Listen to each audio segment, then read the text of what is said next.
Buenas tardes, profesor. Hoy le hablaremos sobre nuestro caso clínico ataque cardíaco. Los integrantes de este grupo son Valentín Herane, Josefa Lizana y Santiago Chadenberg.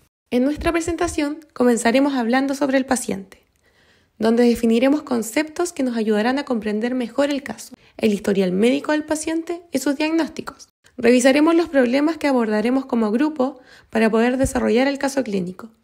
Plantearemos diferentes hipótesis, las cuales reflexionaremos en conjunto para poder explicar la causa de muerte de nuestro paciente. Luego, a partir de nuestra base planteada anteriormente, discutiremos acerca de nuestros objetivos de aprendizaje, los cuales tendremos que desarrollar, y así poder relacionar nuestra información recopilada con la mecánica de fluidos, para poder terminar presentando nuestras discusiones y conclusiones acerca del tema que desarrollamos. Introducción. Relacionaremos la incidencia que tuvieron las distintas patologías del paciente con su causa de muerte, en este caso un paro cardíaco, explicándolas también desde la física, específicamente desde la mecánica de fluidos. Nosotros como grupo logramos identificar algunos conceptos presentes que podrían llegar a dificultar la comprensión del caso clínico. Por eso decidimos definirlos. Enfermedad de Parkinson es un trastorno progresivo que afecta el sistema nervioso y las partes del cuerpo controladas por los nervios. Paro cardíaco, o también conocido como infarto al miocardio, se produce cuando se bloquea o se reduce gravemente el flujo de sangre que va al corazón. A veces, una placa puede romperse y formar un coágulo que bloquea el flujo de sangre.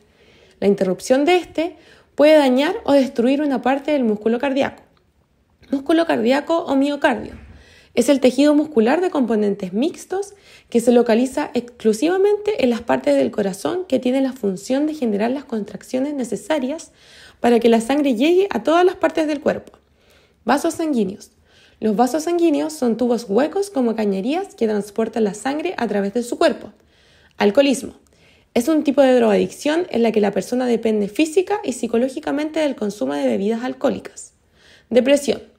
La depresión es un trastorno mental caracterizado fundamentalmente por un bajo estado de ánimo y sentimientos de tristeza asociados a alteraciones del comportamiento, del grado de actividad y del pensamiento. Ansiedad es un sentimiento de miedo, temor e inquietud. Puede hacer que sude, se sienta inquieto y tenso y tener palpitaciones agitadas. Mecánica de fluidos. Es una rama de la física y la ingeniería que estudia el comportamiento de los fluidos, líquidos y gases, en reposo y en movimiento. Coágulo. Un coágulo de sangre es una masa que se forma cuando las plaquetas, proteínas y células de la sangre se pegan entre sí. Historial médico del paciente. Su nombre es Richard Lewis, su edad es 76 años, género masculino y nace en Nueva York. En el año 1994, Richard sufre una sobredosis de cocaína. En el 2021 es diagnosticado con enfermedad de Parkinson y el 2024 es fallecido por un ataque al corazón. También es importante mencionar otros antecedentes médicos. Richard sufría de depresión, ansiedad, alcoholismo y tuvo cirugías durante su vida. La depresión y la ansiedad aumentan el riesgo de ataques cardíacos a través de mecanismos fisiológicos como la inflamación y la disfunción endotelial, así como a través de comportamientos de salud adversos y la reducción de adherencia a los tratamientos médicos. Es crucial que las personas con estas condiciones reciban una atención médica integral que aborde tanto su salud mental como física. Dentro de la depresión y ansiedad nos enfocamos en eventos agudos y episodios emocionales que podrían haber afectado su sistema cardíaco. Uno de estos es el síndrome de Takotsubo o miocardiopatía por estrés.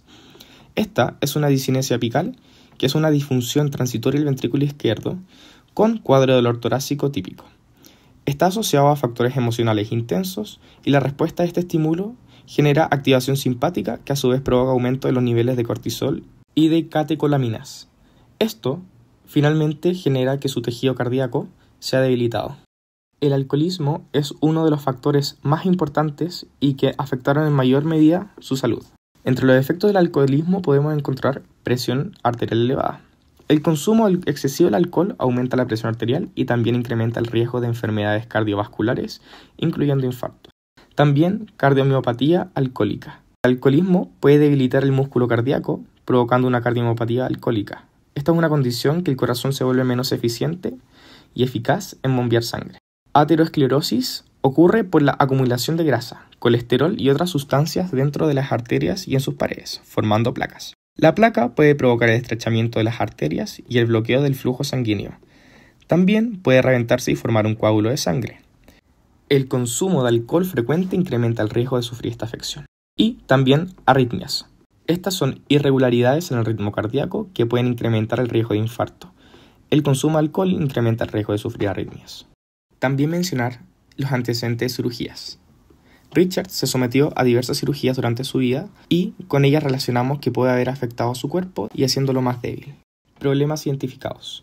Relación que existe entre sus antecedentes médicos y la causa de su muerte. La enfermedad de Parkinson y los infartos o ataques cardíacos pueden estar relacionados de varias maneras. Uno de los factores comunes de riesgo es la edad avanzada y el estilo de vida. Como Richard sufría de enfermedad de Parkinson y al mismo tiempo era alcohólico, encontramos unos efectos que están sumamente relacionados. Uno de ellos es la neurotoxicidad. Esto provoca daño a las neuronas y así contribuyendo a la neurodegeneración. En pacientes con Parkinson y alcoholismo se manifiesta una acelerada progresión de la enfermedad o exacerbación de los síntomas. Para abordar por medio de la mecánica de fluidos la causa de su muerte, nos enfocamos en los efectos del alcoholismo, que son los más notorios. Como antes mencionados, Richard sufría de aterosclerosis, que es la acumulación de grasas y la formación de placas. Esta, al estrechar las arterias y bloquear el flujo sanguíneo, aumentaba la presión arterial. De esta manera, la dinámica de fluidos fue afectada y también la fisiología, generando un desequilibrio y llevando a Richard a sufrir un infarto.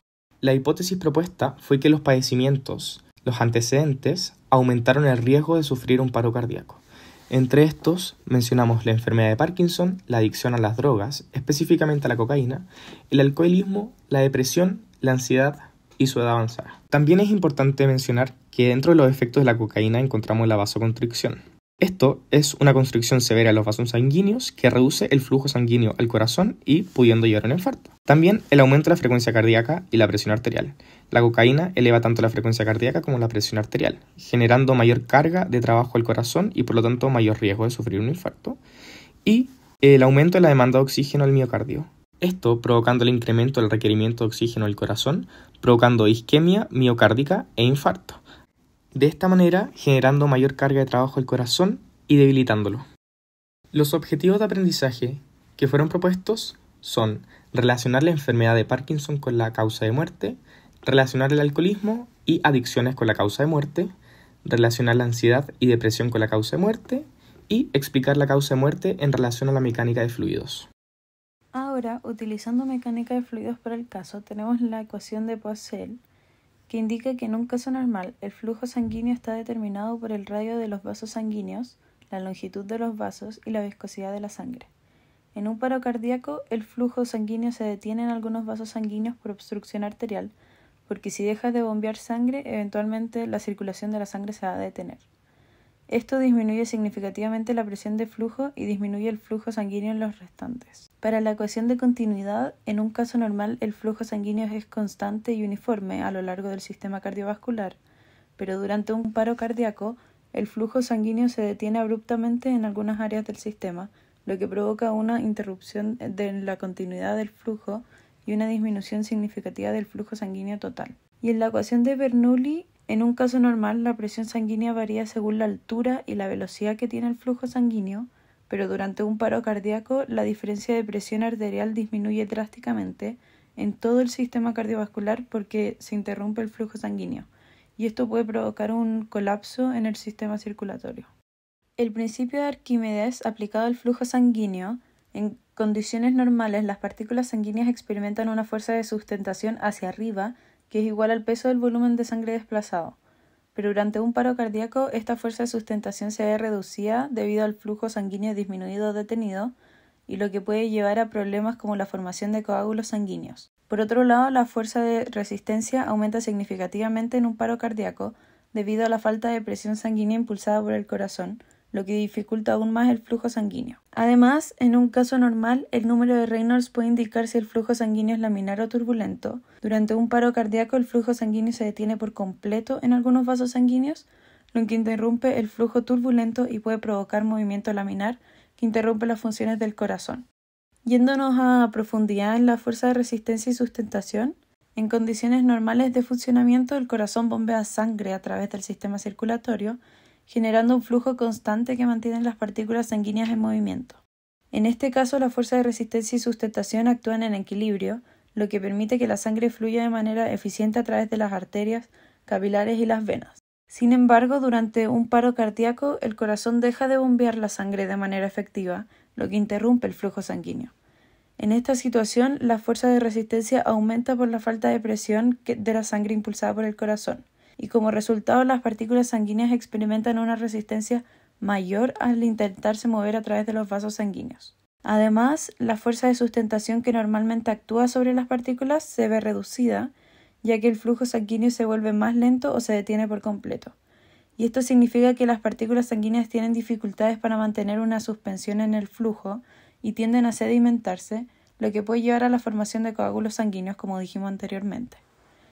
Esto puede tener consecuencias graves para el paciente, ya que puede reducir el flujo sanguíneo en los órganos vitales, aumentar el riesgo de complicaciones como la formación de coágulos sanguíneos o el daño tisular por falta de oxígeno y nutrientes.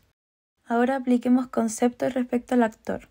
La enfermedad de Parkinson genera rigidez muscular y de los vasos sanguíneos, lo que aumenta la resistencia de flujo sanguíneo y puede provocar aumentos en la presión arterial. La depresión, la ansiedad y el alcoholismo pueden contribuir a cambios de viscosidad de la sangre y formación de placas de colesterol, lo que aumenta la resistencia de flujo y puede provocar obstrucciones en los vasos sanguíneos. Un paro cardíaco puede ocurrir debido a una obstrucción en las arterias coronarias, lo que interrumpe el flujo sanguíneo al músculo cardíaco, y esto puede ser exacerbado por factores como la rigidez de los vasos sanguíneos y la acumulación de las placas que dijimos anteriormente. Las cirugías previas que tiene el actor, que son de espalda, muñeca y hombro, pueden haber afectado la estructura y función de los vasos sanguíneos y el corazón, lo que pudo haber contribuido a la resistencia del flujo sanguíneo y aumentando el riesgo de problemas cardiovasculares. En conjunto, se puede tener una mayor resistencia de flujo, lo que contribuye a que se interrumpa el suministro de sangre al corazón y ocurra un paro cardíaco y, en este caso, la muerte del actor. En resumen, durante un paro cardíaco que provoca la muerte, se produce una interrupción abrupta del flujo sanguíneo en el sistema cardiovascular, lo que conduce a una disminución significativa de la presión arterial, un aumento de la resistencia al flujo sanguíneo y una interrupción del flujo turbulento. Esto puede tener consecuencias graves para el suministro de oxígeno y nutrientes a los tejidos del cuerpo, lo que eventualmente puede resultar en la muerte del paciente, como es el caso del actor fallecido. Y finalmente, un paro cardíaco se ve claramente exacerbado por patologías, el estado de salud y adicciones que tienen las personas, como lo es la enfermedad de Parkinson, el alcoholismo, las cirugías, la depresión y la ansiedad, que son en este caso los antecedentes que tenía el paciente. Discusiones y conclusiones. Gracias a la aplicación de mecánica de fluidos, se puede comprender la arista física que explica el motivo y proceso del infarto de Richard Lewis. Las ecuaciones aplicadas nos permiten entender y relacionar los antecedentes médicos que provocaron el infarto sufrido. Los antecedentes llevaron a Richard a sufrir un infarto. Estos afectaron la dinámica de fluidos y su comportamiento. De esta manera, la fisiología fue alterada, generando un desequilibrio y llevando a la muerte al paciente. Reflexionando, logramos implementar la física aplicada al caso clínico, logrando entender cómo funciona la fisiología humana. Asimismo, logramos generar conocimientos desde una perspectiva nueva y cómo impacta el estilo de vida en la salud. También es importante mencionar la importancia de los fenómenos físicos y la relación dependiente con los estados biológicos. Por último, concluyendo, rescatamos la importancia y los beneficios de los nuevos conocimientos adquiridos para poder explicar de manera óptima y acertada un ataque cardíaco. Asimismo, las estrategias generadas para la comprensión teórica y práctica de las causas que llevaron a la muerte a Richard. Finalmente, destacar la importancia del desequilibrio de los fluidos y su dinámica y cómo estos afectan al sistema vascular.